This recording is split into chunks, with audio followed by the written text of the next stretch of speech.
This conference will now be recorded. All right, so today is October 22nd, Tuesday, and as always, everything that we're going to be talking about today is for educational purposes only, and nothing is intended as any type of investment advice. All right, so like I was saying, we have a pretty long list this morning. A lot of expensive stuff in there, but overall, definitely some stuff to be looking at. So first thing looking at is McDonald's. Apparently, earnings didn't go too well. Soft U.S. sales.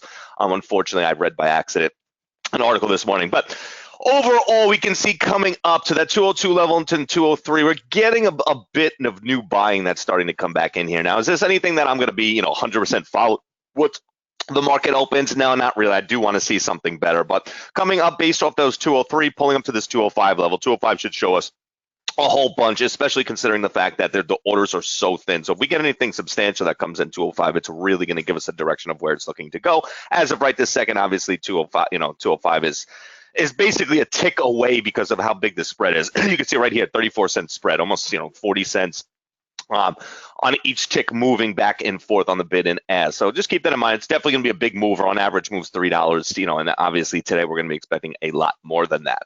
Next thing looking at is PG. So PG, we can see, kind of made that move towards that upside. The one thing that I do like now, 125, we had some selling that came in. I wasn't a huge fan of that.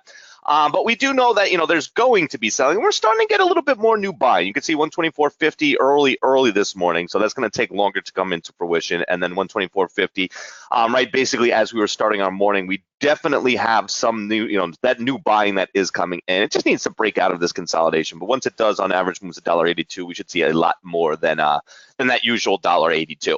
Next thing, BMY. So BMY, same type of deal. Now, I'm not a huge fan of this stock. It is towards the bottom of my list for this morning. The reason being, it's just very, very consolidated already within its trading. You can see very, very quanty looking.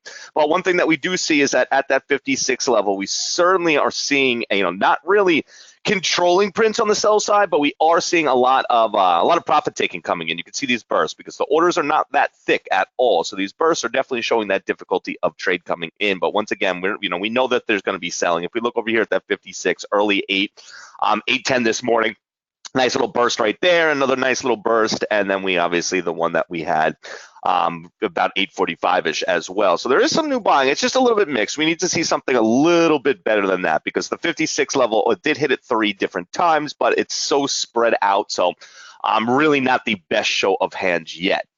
Next thing is HAS, Hasbro. So we can see beautiful trend coming into this morning. It's not crazy expensive. I mean, you're talking about $100. One thing that we do see here, though, is that pushing in towards this 100 level, I'm not really seeing much big, any type of real big selling. And it does have 209,000 shares, so it's not like it's not being traded. But coming down onto that 105.50, it's, 105, 840 this morning. About one print brought it down basically about $4 almost. $3, excuse me. So it doesn't take much, but we definitely, in order to, to really to follow this trend back towards that downside, we're going to need to see something around this 102 level that shows us real selling to be able to keep this trend. Otherwise, we're just going to end up seeing it come right back up. But either way, it really doesn't matter to us because it is shortable. You could go both ways. Next thing, BIIB. This should be the last thing on my list, and it's just not just because I happened to write it before then, but very, very expensive. Obviously, we can see that. 306.50, beautiful buying that came in early, 849, so right about here. So overall, it looks like we should have no problem getting back up here. I mean, this is a huge, huge show of hand for a stock that's spread pretty much jumping around a little bit, but it's going anywhere from about 50 cents to 5 cents. So having to spread that big, orders this thin, that is like I said, just a gigantic show of hand at that 306. So I wouldn't be shocked to it did, don't get me wrong, 845 and we pull back. We did kind of pull back to about 303, not as much as I would have expected off of this. So I wouldn't be shocked that once we open the market to see this thing kind of fall way back down and end up breaking underneath that 300 before we get back up above that 306.50 level. Next thing, UBS. List just keeps going and going and going. Now, UBS is just towards the bottom of my list as well. It's just we know it moves $2.15 on average, so we're going to be expecting more than that. 183,000 shares already being traded. And coming up, you can see this 115. There isn't much new selling that's been coming in. You got a little bit, but not much. And if you look right here, real ballsy position, 114.90. 114, you have some prints. It's just mixed. I mean, it is very mixed, and we're sitting around that 115. So we're going to want to see, especially especially being around that 115, going to want to see a real definitive show of hand coming into there. And then Trove, T-R-O-V. So we can see beautiful bullish consolidation coming in right now. The buying has been pretty substantial. I mean, you can see around that 160 level. So right here, right around that 160, it certainly has what it needs. So really what we're going to see, the only problem that I have here is that if it does jump up based off of the amount that it's got, so 145, you're talking about 15 cents. So really from about 170 to 185, I just don't see a lot of room if it does pop up, just based off of the way it looks and based off of its personality of what I've been watching from this morning. So just keep that in mind. If you do get a pop, don't kind of get, caught into that false breakout there. All right, and now I got one side list, ETON. So Keith, I know you had asked a question. ETON has more volume today than the daily average, is buying above the 7 with the top at 751. Perhaps a good stock to watch on the side. Yeah, so absolutely. I mean, it's definitely a good side list stock, but the thing is that if you come all the way back, and it's, okay, so you come back to earlier this morning, you can see there's just nothing up here, okay, around that 760, in the higher area. So really a trigger right now isn't triggering towards anything. So that's why it's going to be on our side list.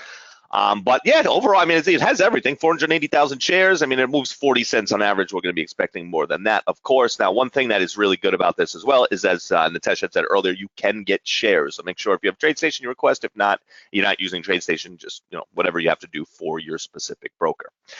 All right, guys. Woo. So that was, we have 1, 2, 3, 4, 5, 6, 7, and a side list. Very, very long list today. All right, so just keep in mind, when we have a long list like this, okay, it's it's very easy to get caught up and start and really kind of start to try to look at everything. Make sure, pick the right stocks out there and go from there. Okay, pick what's going to give us the best show of hand once the market opens, and just make sure you don't overextend yourself, because like I said, it's very easy on days with a very long list for that to happen. You end up jumping all around and then, not really accomplishing anything but looking at different stocks and really not getting the full story behind them. All right, and let's make sure we focus on whatever our biggest weakness is that's going to help our trading the most. Let's make sure we go over our post-it notes before we start our morning. And let's get ready. All right. So we got a lot of stuff going on out there. We should definitely have a good open. I'll talk to everyone in the chat, and happy trading.